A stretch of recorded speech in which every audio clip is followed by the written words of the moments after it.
Hola, minasan! Welcome back for another round of BattleTech MechWarrior research. Continuing on with the first Succession War. This was in the plan, and once again, VicRoll65 recommended it.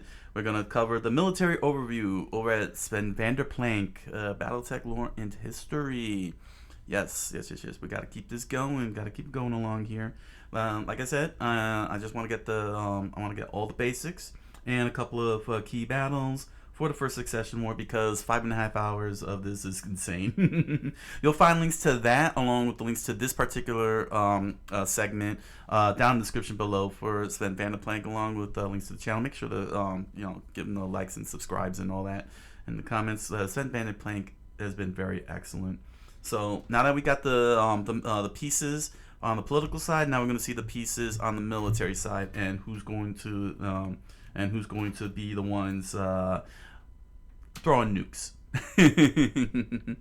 All right, so get your notes ready for my post research thoughts, and this is a call to action. Comment, like, subscribe, follow, hit the notification button. Let us begin the research. Chapter 3: Military Overview.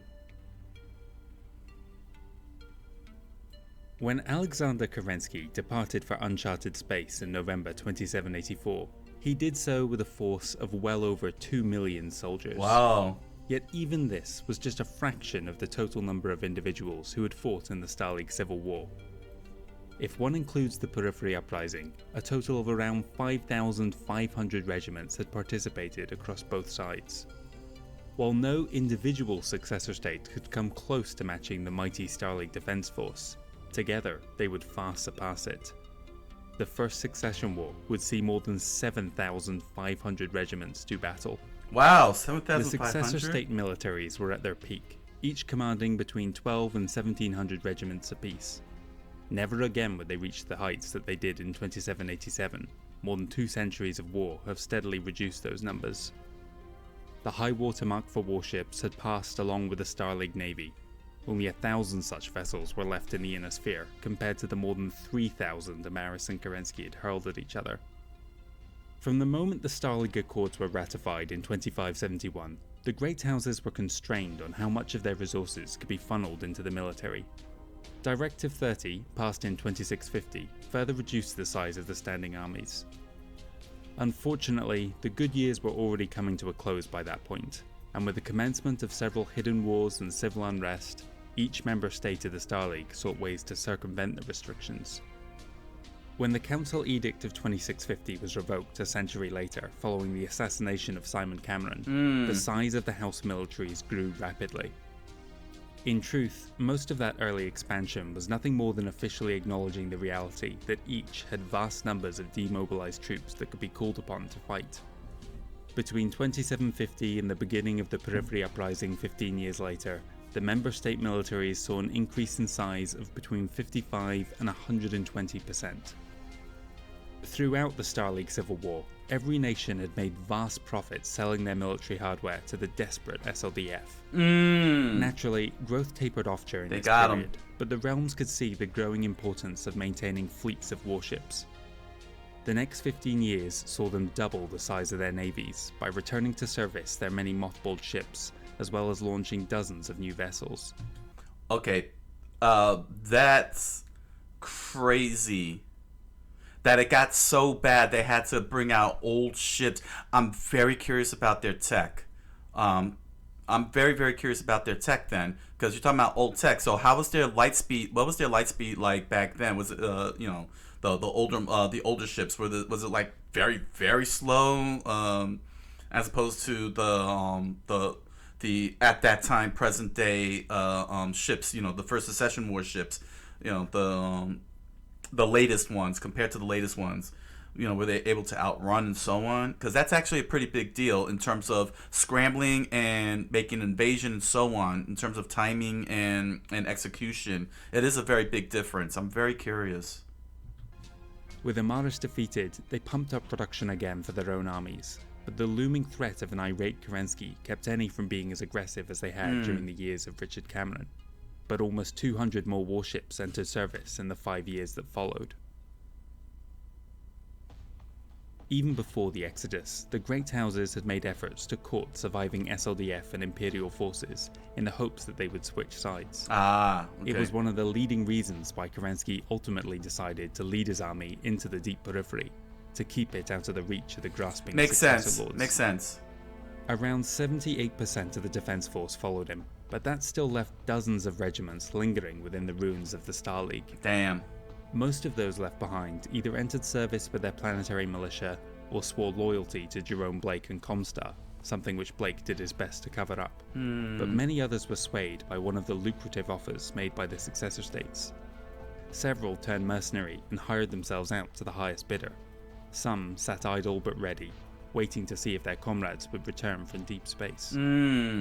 While the passing That of is the some Star 47 Defense Ronin Force shit marked there. the end of such large formations as divisions, corps, and armies, the successor states continued to use the same SLDF structure, where a lance was 4 battle mechs, a company 3 lances, a battalion 3 companies, and a regiment 3 battalions. Regiments of shared lineage or loyalty belonged to less defined brigades. At the onset of the First Succession War, these units were at optimum readiness levels, fully equipped with all the supplies and material they could wish for. It would be the last time this was ever the case. House Kurita's military was the Draconis Combine Mustard Soldiery. Like all of the warring parties, the DCMS in 2787 was at its apex, unmatched in size before or since.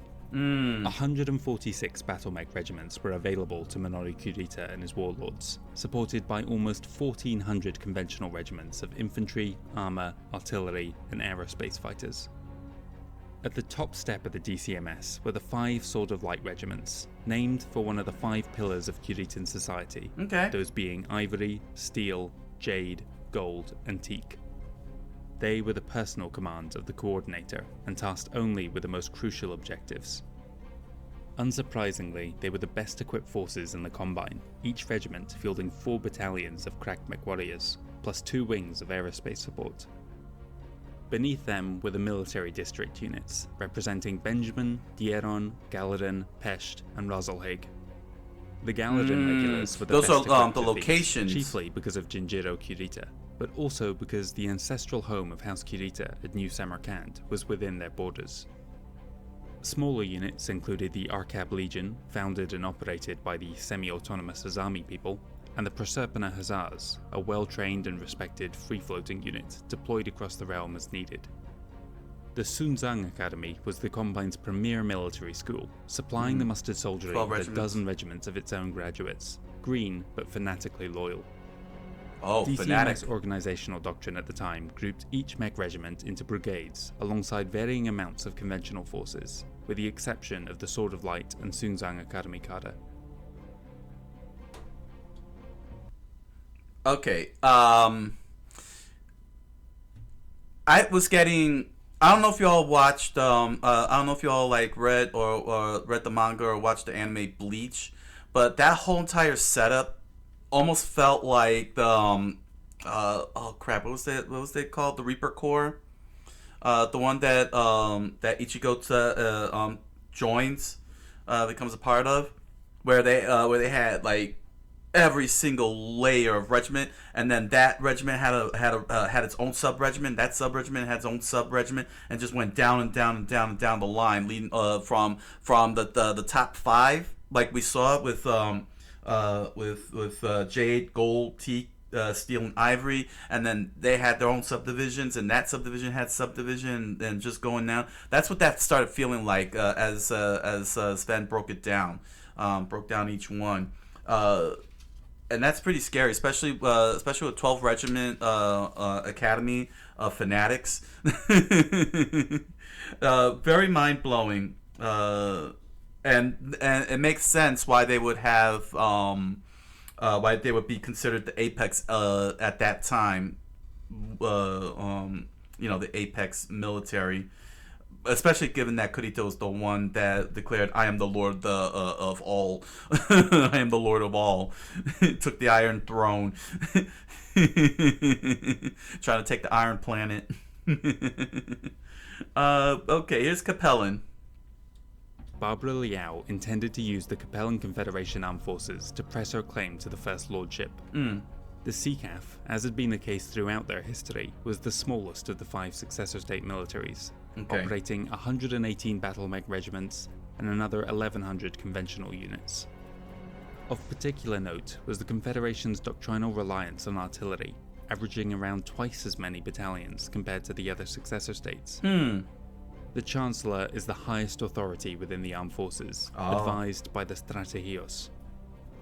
The CCAF is less homogeneous in its structure, with several of the brigades broken into smaller subcommands or grouping dissimilar regiments. The Capellan Hussars were the best the state could field, but the individual units had a diverse range of backgrounds, many dating back to the old proto-states. Is this supposed to be a hermit crab? Lancers are the Chancellor's personal bodyguard, while Capella's Prefectorate Guard do the same for the ruling prefects.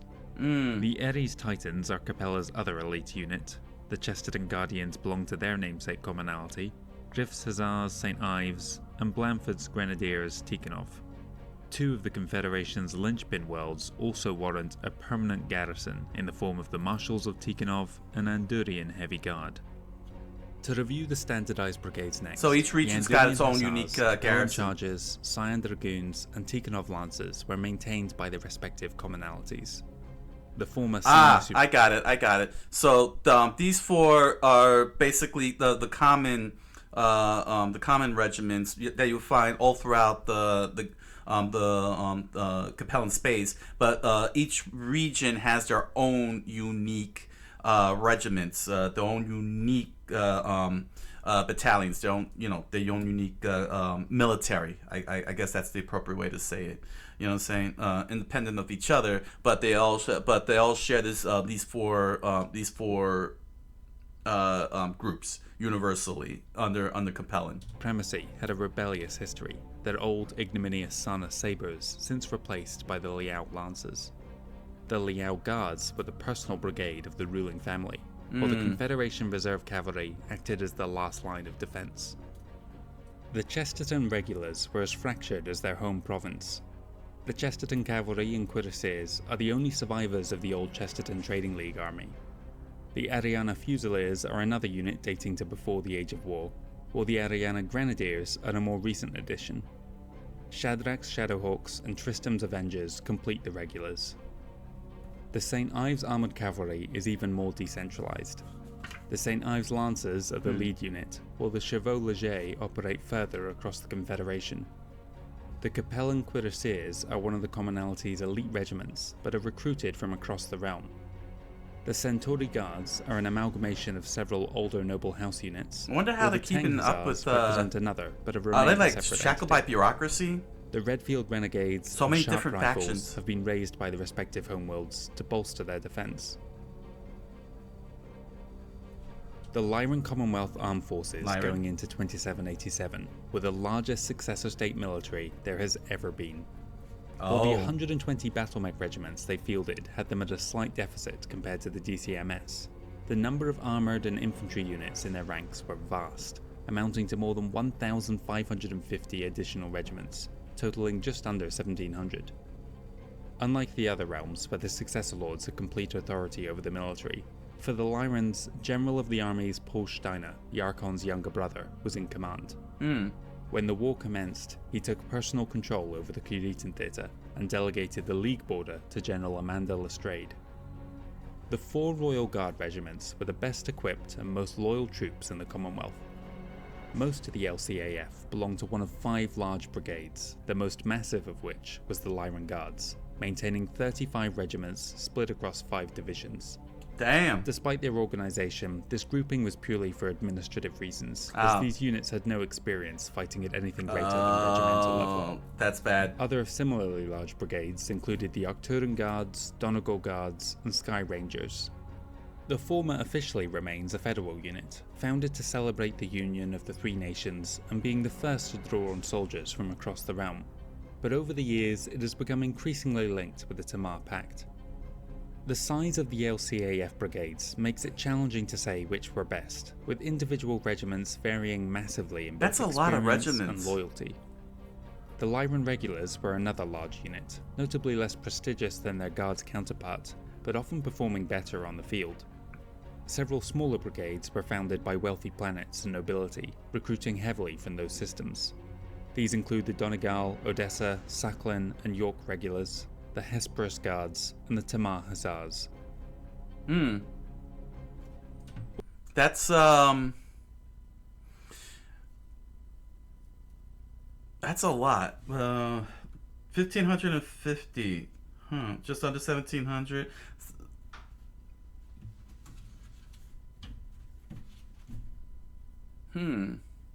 But they are so grossly disadvantaged, aren't they? Because they have all because most of the regiments are administrative. I guess that would be the equivalent of commissioned officers. Let me know, anybody who's versed in military. They would be commissioned officers, right?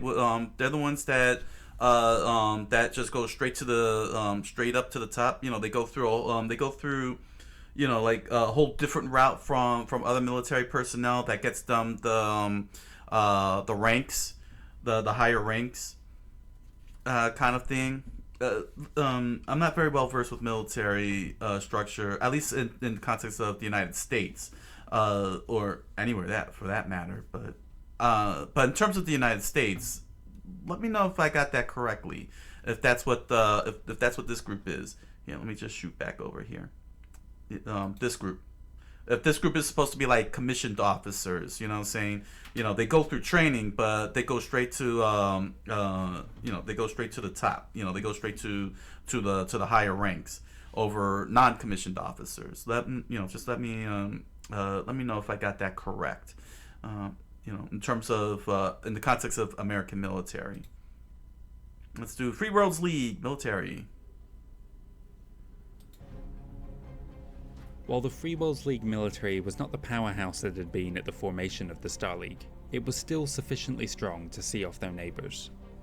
In total, they had 117 BattleTech regiments, plus another 1,400 assorted conventional ones. An ever-present hurdle for the Mareks when bringing their might to bear was to secure the support of the provincial forces.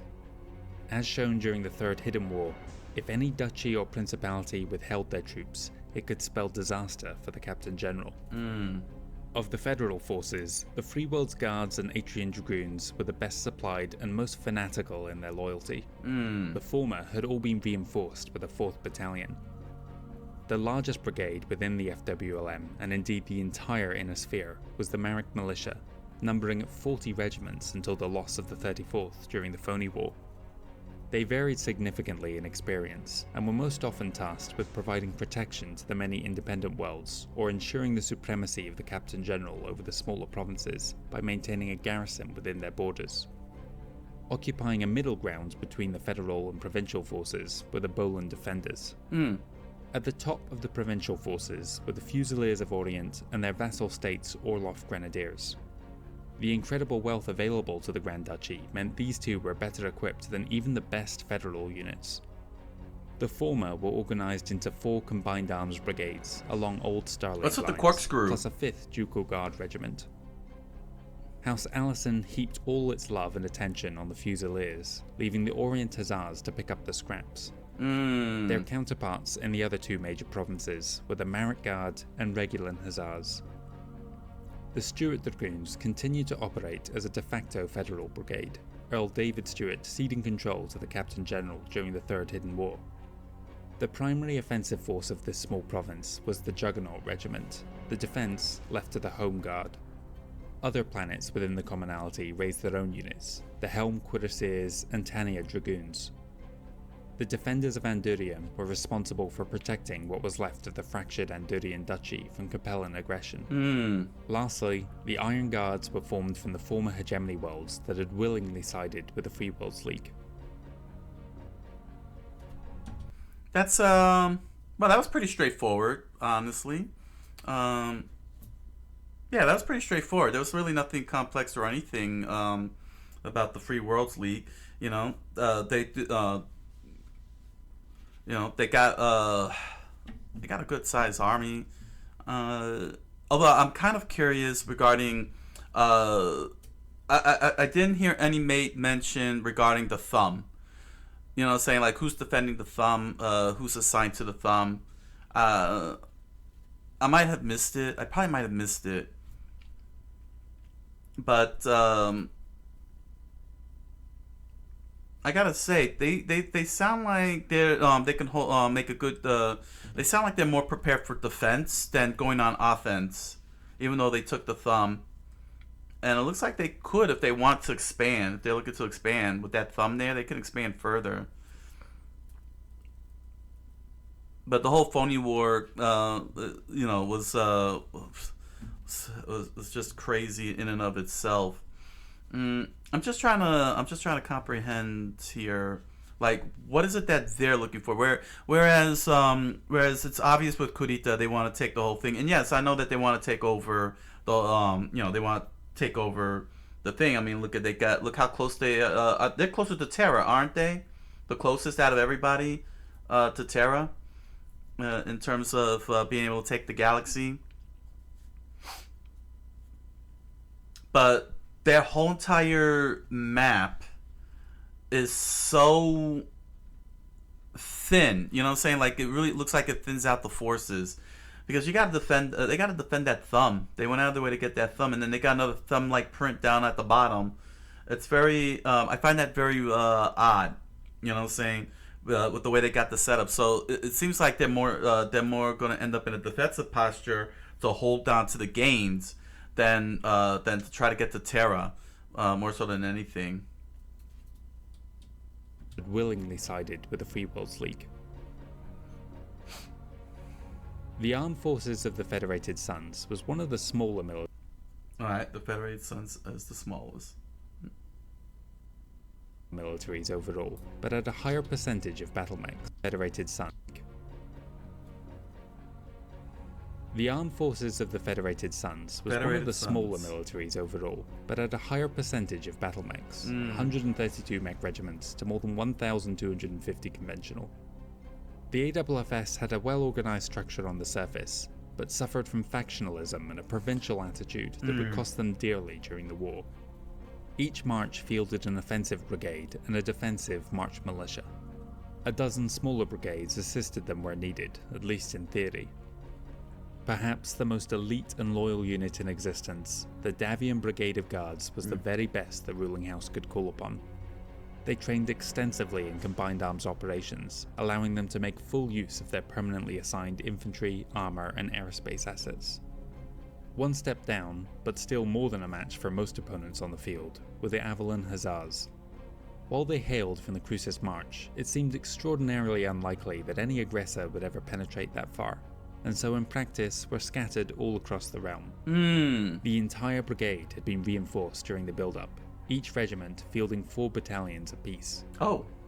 The Robinson Chevaliers and Certis Fusiliers were each named for their respective march capitals, with at least 20 regiments each positioned along their border. Additionally, each march capital also raised a force purely from that one planet's population, known as the Robinson Rangers, Certis Hussars, and New Avalon Borderers. 2 other worlds that did the same form the Argyle Lancers and Clovis Guards. The Arcadian Cuirassiers were raised from the Chesterton worlds that fell on the Davian side of the border. The Seti Hussars were a combined arms brigade modelled on Star League Light Horse regiments. The Dragon Lords came into existence during the Reunification War as a quick response force to combat any Taurian incursions. The Tancredi Loyalists were built around the units who had abandoned Laura Davian during the nation's civil war and sided with the future First Prince. Many of the former Star League Defense Force personnel that had decided to remain in the Inner Sphere signed on with one of the successor states, but the AFFS alone organised most of its SLDF recruits into their own units, the first among which would use their expertise to train new regiments in Star League doctrine. The Crucis Lancers was an old disbanded brigade brought back into service after the Exodus, and has since become one of their most celebrated. 2 regiments were still in training at the war's outset, but would enter service within the year. The Deneb Light Cavalry were the remains of a joint Star League Fed Suns venture known as the Rapid Deployment Mixed Armed Forces. Their regiments were primarily raised from the Davian member state, and those who didn't depart on the Exodus soon went over. The final element of the armed forces were the Capellan, Crucis, and Draconis March militias. Oh, Devised by John Davian as a way to turn the best of his planetary garrisons into a more mobile force, these large combined arms units added considerable strength to the AWFS on paper, but it meant that each combat region very had most of interesting its that they strength got focused in just a handful from of Dr. systems. Conus and Capellan. Most planets no longer fielded their own militias, leaving them vulnerable to a sudden incursion. That's actually very fascinating. That I wonder what. I'm very curious as to what the Confederated Suns' relationship with Star League is. Like, how tight were they with the Star League? That members of the Star League Defense Forces were willing to join with the Confederated Suns and help train military personnel and troops, because I would like to know actually what the reason is behind. Like, what was the reason? What is it that the Confederated Suns have that particular group of SLDF soldiers joined and took their side? The majority of them, while others were either mercenaries or got absorbed. These guys, from what I'm understanding here, actually joined willingly with the Confederated Suns. I would like to know what that motivation is. Money, titles, the lesser of all the evils among the five houses. I'm very curious about that motivation. We got some comparisons now. In terms of sheer numbers, the 5 successor states were relatively even. Each had a realistic shot at coming out on top. Okay, fair Quantity is just one half of the equation, however. Looking at the quality of those troops allows us to note some important facts. The AWFS, DCMS, and LCAF had the highest percentage of veterans and elites, whereas their counterparts in the CCAF and FWLM were slightly lacking. Less than a quarter of the FedSuns and Lyran forces were green recruits, whereas around a third of the other realms' militaries were down on experience. On the surface then, House Davian and Steiner were looking strong, but there is another side to the coin. As previously noted, the Federated Suns forces were individually loyal to the First Prince, but struggled to cooperate with their immediate neighbours. The Lyrans had the fewest number of fanatics within their military. This in itself was not a problem, but both they and the Capellans had significant numbers of troops with questionable loyalties, around a third of their respective armed forces, compared to a quarter of the Draconis Combine and Free Worlds League, and just 15% of the AWFS. This had the potential to be disastrous if their soldiers started questioning the competency of their leaders, or if one of the regional blocs decided to break away. Fleet actions would play an integral part in the First Succession War. The monstrously powerful That's the one I want to play in the game, could the obliterate fleets. Entire regiments in mere minutes, but any orbital Ships, strike the would fighter rely first planes. on securing the system, or at least the local space in orbit above a world. The enormous Star League Navy had passed into legend. Of the more than 2,000 warships that cleared a path through the hegemony, just 12 had remained behind. Wow. These were hidden by Comstar within the Terran system, their presence kept secret from the successor states. Many Age of War era Terran hegemony designs were in widespread use with the successor state navies. These include the Vincent-class corvette, Essex and Lola-class destroyers, and Aegis-class cruiser, as well as a few less common designs. A few Star League era designs were also dotted about, including later refits of those classes just mentioned, and a few dozen Cadett-class transports, but also a rare few heavy cruisers. I gotta say, that's the one that of all the stuff that's got me excited is the space battles. You know what I'm saying?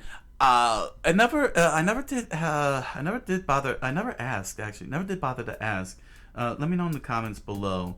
But does BattleTech also include Gundam style space battles with the mechs? Like, do the mechs fly out in space and battle each other like in Mobile Suit Gundam? I'm very curious about that. Or is it really like that grounded, and the mechs are just used for ground forces on the on the planetary scale, on the planet side, as opposed to battling out in space? I'm really curious about that. I know it's a very weeb thing. I know it's a weeb thing, but I'm very curious because I have not heard one bit about any space battle involving the battle mechs. I would like to know. I would like to know if that is. So it looks like we're gonna be covering the space admiralties, starting with Draconis Combine. The Draconis Combine Admiralty began the conflict with 8 fleets, 2 from each of the established military districts. This accounted for a total of 197 warships, plus a pair of corvettes permanently attached to the 1st Proserpina Hussars. The DCA crews were particularly skilled compared to their contemporaries, having conducted regular training exercises with the Star League Navy. As well as the older Terran-derived designs, the Combine fielded 2 of its own. The Narukami-class destroyer is on par with the best the Star League had to offer. A swift ship with a heavy weapons complement for its size, Narukamis can be found in every fleet. The Samarkand-class light carrier was primarily a support vessel, transporting 3 dozen aerospace fighters each. They were a powerful force multiplier, but performed poorly without support due to a lack of firepower and armour. The Capellan Confederation Navy, like their ground-based counterpart, was the smallest of the 5 successor states at just 157 warships. A significant percentage of those were also older designs, whether Terran or homegrown. Each of the 5 major commonalities maintains a fleet of their own, while a reserve fleet packs the heaviest punch, moving to whichever front is most in need of the additional firepower. 2 designs of note have come out of the Capellan Confederation. The newest is the enormous Soil-class heavy cruiser, weighing in at 1.5 million tons. This vessel is built around a single party piece, the capital-grade mass driver. It is a challenging weapon to use, as it requires the entire ship to be aimed directly at their target, but if it lands a hit, the mass driver has the potential to obliterate another warship in a single blast. Oh, damn! Before the conflict erupted, the Free Worlds League had purchased several Soils from their rivals at exorbitant prices. The older design is the Dushiwan-class battlecruiser. This vessel actually originates within the long-defunct Duchy of Liao, and was the very first constructed by the new Confederation. Its all-energy weapon loadout allows it to operate for extended periods without resupply. The largest fleets remaining within the Inner Sphere belong to the Lyran Commonwealth, which possess 217 warships. Each of the 3 states within the Commonwealth fields a pair of fleets and another squadron in orbit above their capital. The Lyrans employ a trio of distinctive designs throughout their navy. The newest and most numerous is the Mako-class corvette. One of the best ships in its class, matching any produced by the Star League, the Mako has both the speed of a corvette and the weapons and armour to match even a small destroyer. The Commonwealth-class light cruiser is an older design put back into production with new upgraded components. It has become a staple of the realm's naval defence. The largest ship employed by House Steiner is the Tharkad class. Despite being 4.5 times the size, it can match the speed of the Mako, but carries a far larger weapons load. Okay. The Free Worlds League as a whole maintains a federal navy, but so too do 3 of the provinces, Andurian, Orient, and Regulus. Altogether, they can field 159 warships. Oh, that's not bad. The FWLN is split into 5 fleets, the 1st through 5th based at Judone, Orient, Kanata, Tamarind, and Gibraltar.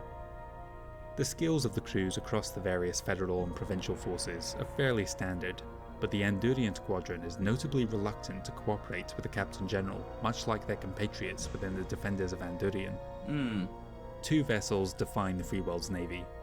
The first is the League-class destroyer. The design originated way back in the 24th century, but all of these older vessels have since been decommissioned or destroyed, the last during the Third Hidden War. An updated League class entered service much more recently with several key improvements. Twice its size, weighing in at 1.1 million tons, is the Atreus-class battleship. When the class entered service shortly before the Reunification War, it outperformed anything fielded by the Terran hegemony or nascent Star League. Centuries of development have made it lose some of its luster, but it's still an effective and deadly opponent. So they're really running a lot of old ships. Last of all is the Federated Suns Navy, which operated 184 warships in 2787. These are divided into 4 fleets: the Coreward Fleet facing the Capellan Confederation, the Spinward Fleet towards the Draconis Combine, the Rimward Fleet dealing with the Taurian Concordat and rest of the periphery border, and the Crucis Fleet acting as a mobile reserve. House Davian has 4 ship classes unique to its navy. The Robinson-class transport and New Certis-class carrier were 2 vessels born in the turbulent times following the Davian Civil War. First Prince Alexander hoped these new classes would help bind the remnants of the old Federated peacekeeping forces from the fractured marches together and give them regional pride within the then new AFFS. The Davian-class destroyer went through 2 iterations. While the first was somewhat of a disappointment considering the name it bore, the evolution showed considerably more promise. The largest vessel in their navy was the ancient but still capable Defender-class battlecruiser. How ancient? Among its number was the flagship of the entire navy, the FSS Golden Lion. Yeah, the navy. That's a lot of ships that they all have, quite honestly. Yeah, what a great mix. I like I really like approach to the lore. Like in Babylon, like in not Babylon 5, Battlestar Galactica. You know, the Galactica was the last of its class, and it was the only one that wasn't modernized and be affected by the Cylons, while all the other warships, because they were modernized, you know, they were updated and outfitted with the latest tech, would be the ones that get blown into bits and spotted. And ships that were very old were able to escape easily, as opposed to the more newer ships, and then the Cylons, of course, were able to chase those guys down.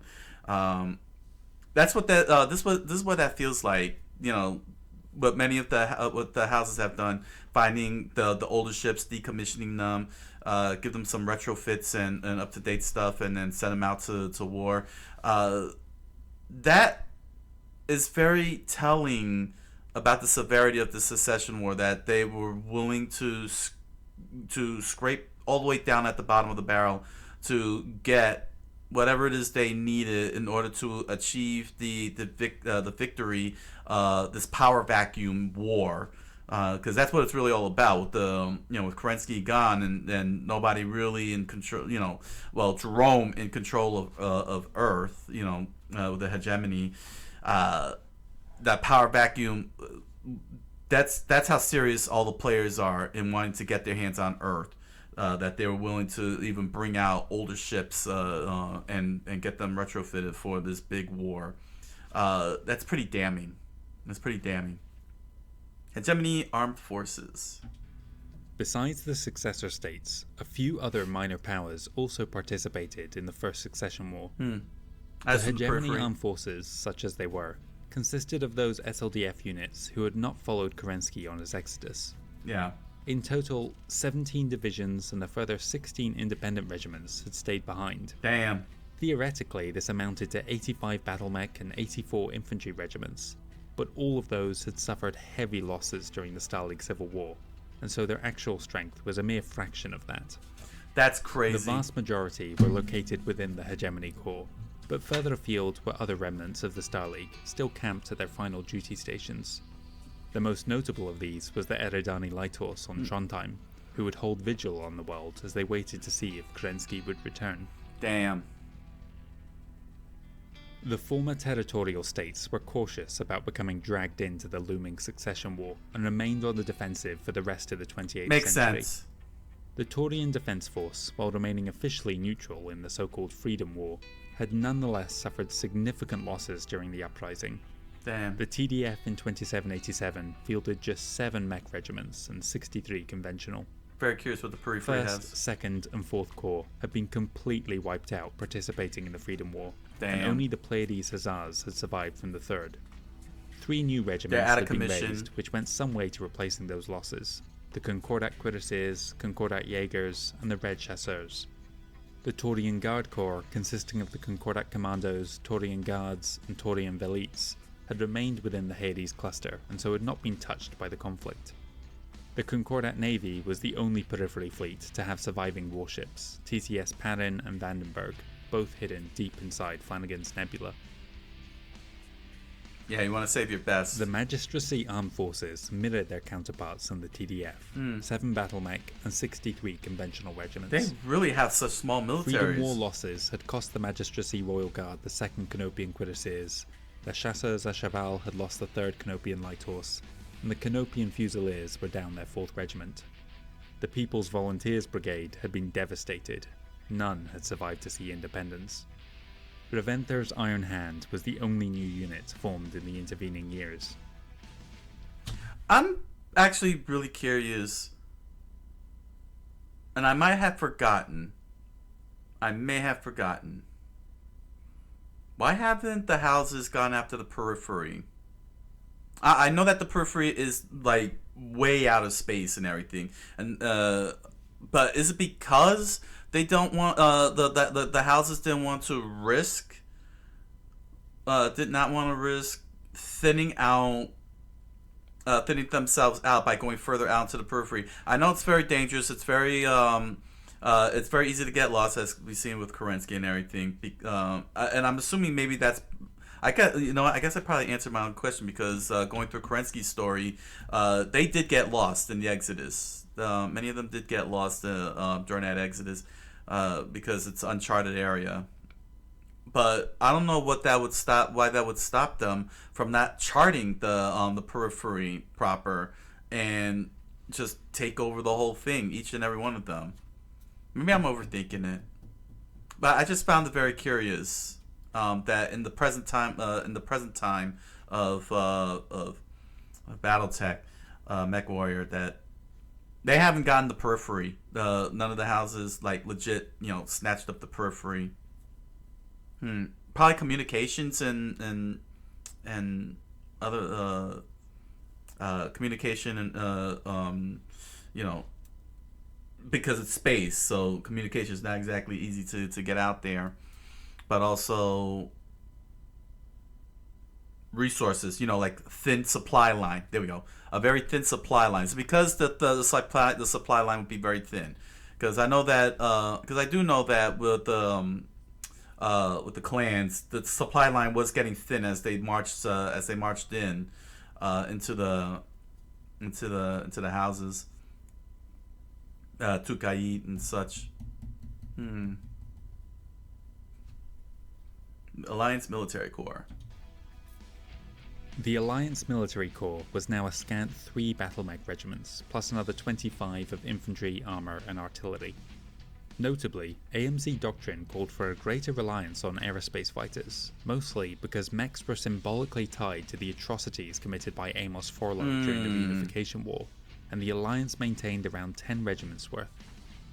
All of the Alliance Military Corps had been involved in the Freedom War to some degree, the survivors organised into completely new units. The Alphanats Guards protected the capital and ruling Avalar family, the Alliance Grenadiers were stationed on the key industrial world of Lushan, and the Balagora Defenders were formed out of what remained of the old Fusiliers Brigade. The only other periphery nation to have anything more than planetary militia was the new Finnmark Free Republic.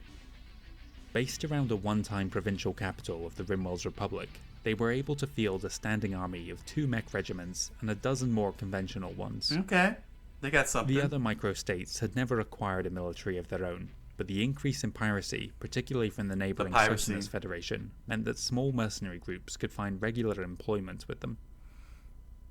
Okay, piracy and the Starleague Civil mercenaries. War had shown that mercenaries would be an essential part of any future conflict. Whereas before, the successor states had been content for local governments or nobility to hire small bands as needed, now they sought out the ever-increasing number of regiments forming from both the SLDF remnants and the soldiers of the Amaris Empire as they were released from POW camps. An exhaustive list of every one of them would take too long, but a few of the larger groups are worth mentioning. Okay. The Northwind Highlanders had first entered into a long-term Damn. contract with the Capellan Confederation in 2365. What a story. And had at least one of their 6 regiments serving alongside the CCAF for over 400 years. They were the largest merc unit to have survived the fall of the Starleague. The Stalingrad division had remained in the Inner Sphere, accepting a contract with the Federated Sons. Okay. The surviving 5 regiments formed the Screaming Eagles. The Elysian Lancers had at one time been the largest of all mercenary groups, but the Civil War had seen 5 of their regiments disbanded. Now they served the Lyran Commonwealth. The Always Faithful were a brand new unit in service to the Confederation, with an unusual story. The 3 regiments were formed from veterans of the Star League Civil War, but notably consisted of soldiers from both sides of the conflict. The Blue Star Regulars were another of similar background. 2 of the 3 regiments were led by recipients of Kerensky's Blue Star Medal, while the other one once fought for Amaris. Now they fought for Davian. The Lexington Combat Group were once 3 SLDF independent regiments stationed within either the Outworlds Alliance or many of Magistracy SLDF units miraculously surviving both the Uprising and Terran campaign. They also signed on with the Federated Sons. The Grave Walkers were an ancient mercenary unit consisting of 2 regiments. Their history goes further back than any other, their origins lost to time. Oh wow. They had found a home for themselves in the Magistracy of Canopus, though they were not yet employed by House Centrella. The 12-Star Guard were another demi-brigade of former SLDF regiments in service to Liao. Of the 5 successor states, the Federated Sons was the largest employer, positioning its 13 regiments and pair of battalions along the Capellan border. The Confederation had most of their 13 regiments deployed to face So everybody's got their own the Draconis mercenary Combine groups. and Lyran Commonwealth had 7 regiments each, plus another battalion-sized unit, all of which they deployed to just one of their borders. The Freeworlds League was sorely... I just noticed. Does Draconis have a mercenary group?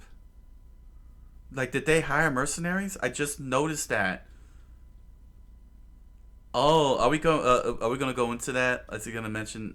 Okay, he's probably gonna talk about Draconis. Let's see. Lacking, having hired only Gladstone's gladiators. A handful of other mercenaries sorely lacking, they deployed to just one of their borders. The Freeworlds League was sorely lacking, having hired only Gladstone's gladiators. A handful of other mercenaries were scattered around the periphery, though none had yet found employment with those nations. The First Succession War would see a new type of brutality unleashed on the Inner Sphere. Throughout the Age of War, conflicts were governed by the Ares Conventions. Though not without their problems, they did help to reduce civilian casualties. When they were rescinded at the onset of the Reunification War, it became acceptable to slaughter tens of thousands as long as the military objective was accomplished. The Star League Civil War had seen the Amaris Empire use entire cities as human shields, or deliberate destruction of whole populations to create humanitarian disasters that would slow Kerensky's advance. Very quickly, the military leaders of the successor states determined that in the First Succession War, the extermination of cities would become the objective itself. The death toll would soon reach apocalyptic levels. The stage was set. Troops were in place, intentions declared. Now everyone waited to see who would make the first move. Wow.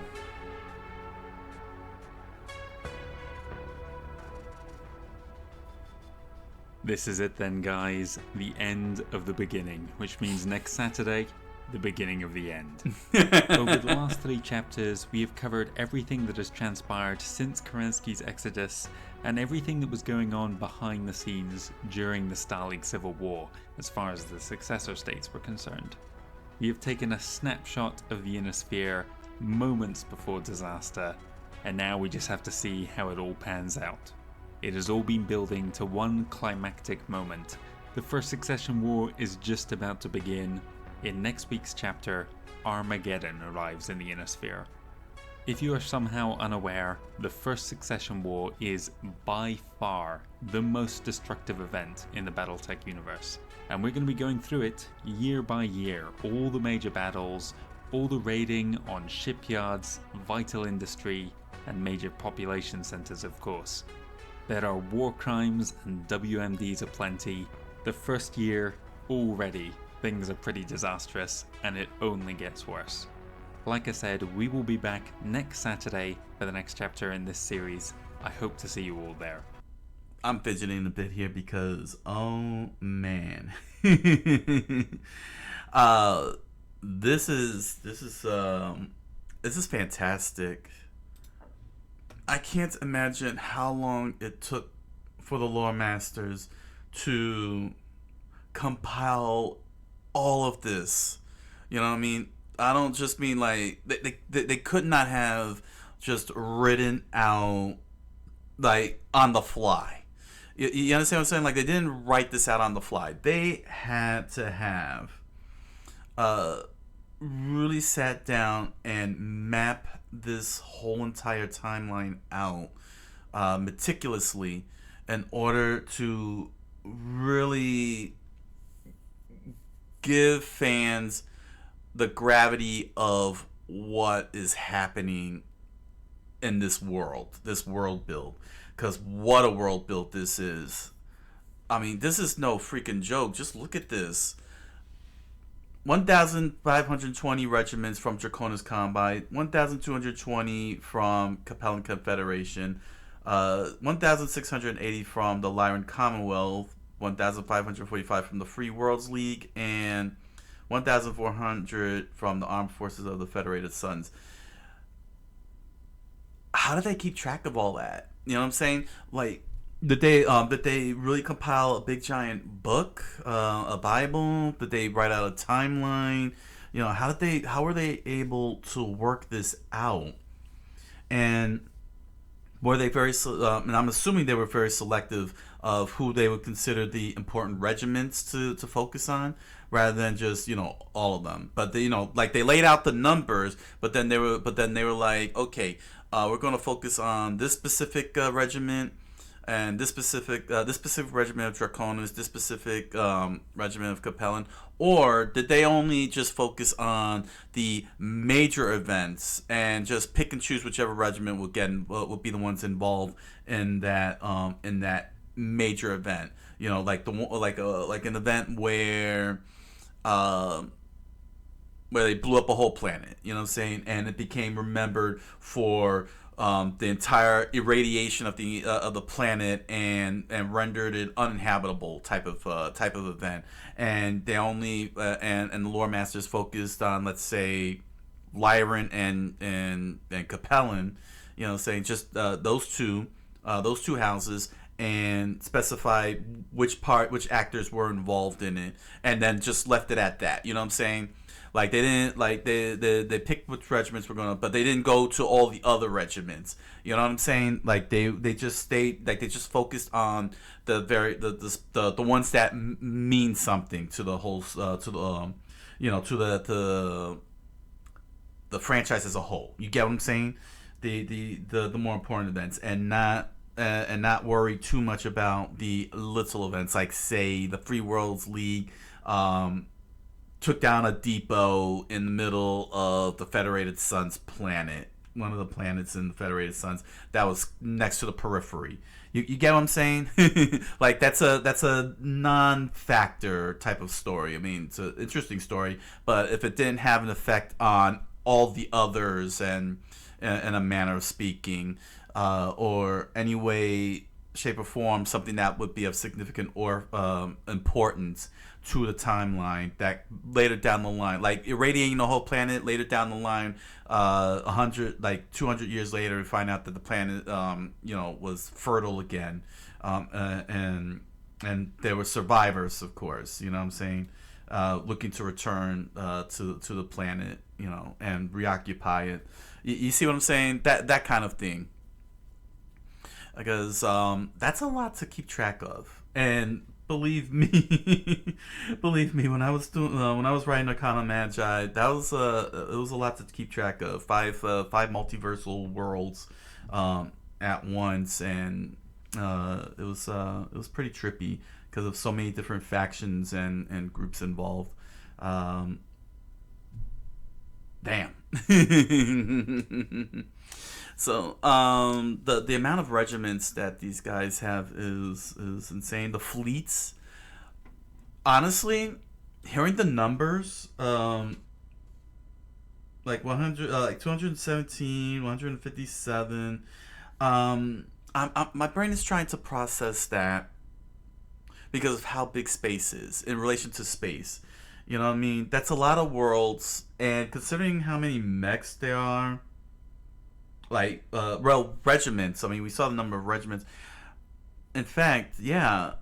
Although, keep in mind that I may be, you know what? Because I'm looking at the small number, but I'm not gravitating. I'm not gravitating the size of the human units. You know, what I'm saying, like, how many people are in these units. You know, saying, like, one regiment could have 1 million. You know, saying could be a regiment of 1 million. In order to get the billions killed, that big giant number killed, that has to be somewhere between, what, 750,000 and 1 million per regiment in order to achieve that. I know my math is probably way off, but I'm sure you guys will give me an idea of how many in a regiment in order to achieve the scale of death that BattleTech is bragging about. You know, he's boasting about, like, millions are dying, and then I'm looking at the number. I'm like, compared to the size of the entire universe, that doesn't seem like a lot of regiments. But then it's like, okay, how many human beings in a regiment? Because let me tell you something.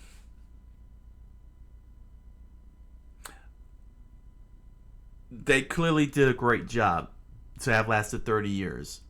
You know, the Lore Masters clearly did a great job to have lasted 30 years and still be a big franchise. And I can see why an animated series would be difficult to do, because they did do an animated series. I would like to cover that if I can find the proper means. And not a lot of video games. I mean, I know there's video games, but I mean, like, not a lot. I think that there's so much going on in there all at once that it's very difficult to adapt it into anything. I could see that happening, and why there's not, like, a lot of shows based around, especially animated shows. I mean, it's perfect for animated shows, or even an anime if they wanted to. But BattleTech has so much put into a package. I can understand the difficulty to turn that into, you know, a big marketing thing. Sometimes some things are better served within the media that they exist in. In this case here, tabletop games, it serves BattleTech way better than if. I mean, yeah, the novels are good and everything. I'm sure that the BattleTech novels are no doubt great at expanding on the lore and everything. But I'm talking about in terms of focus. You know, saying, like, some things just can't get translated very easily. Like Lord of the Rings. You know, people for years said that Lord of the Rings would be very difficult, and it had been proven a couple of times, especially with the animated movies. And then here comes Peter Jackson, and he pulls off live action Lord of the Rings, and yeah, he had to take some liberties. People were okay with Tom Bombadil being removed, but ultimately, what I'm saying is that this first succession war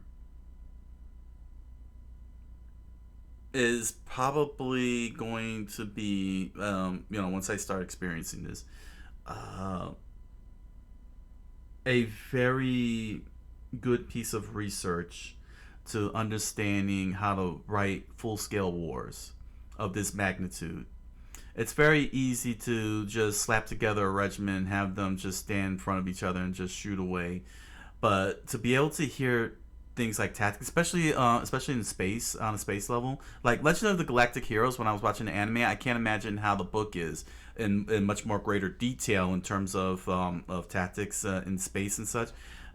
This here for the first Secession War, this is gonna be very helpful for me in terms of how military position themselves in context of space, how they would handle mechs. You know, what would a mech combat look like in terms of positioning and tactics and strategy and such like that. So I'm very excited. I'm very excited about this because this is, compared to Warhammer. Warhammer is fantastical, fun. very straightforward. But BattleTech comes off more grounded and visceral in terms of doing actual combat. So I'm assuming that real world military combat, especially being that this is a war game, that actual military combat is going to be very clear. I guess I'm trying to find the word clear. Let's see, clear. Well, you know what I mean. You know what I'm saying? Like it's gonna be in the forefront. There we go. I got no words for it. Boy.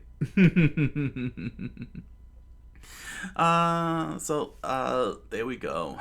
We the pieces are all set. The pieces are all set. The players are in the field. They set their pieces. Hold on a second. Okay. Let's roll this back. All right. So the phony war. Everything was written out.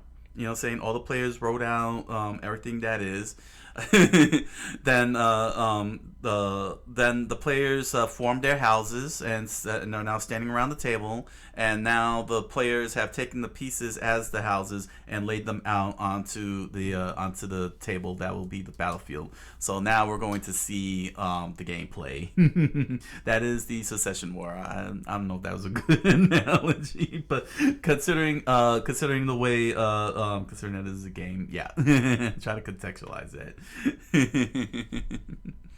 All right, so head on over to Amazon.com, BarnesandNoble.com, and grab yourself a copy of The Impossible Man, a strange fantasy novel written by me. You'll find links to the book down in the description below, along with links to other merch such as pins, stickers, t-shirt, music. Enjoy the products. Thank you for your patronage.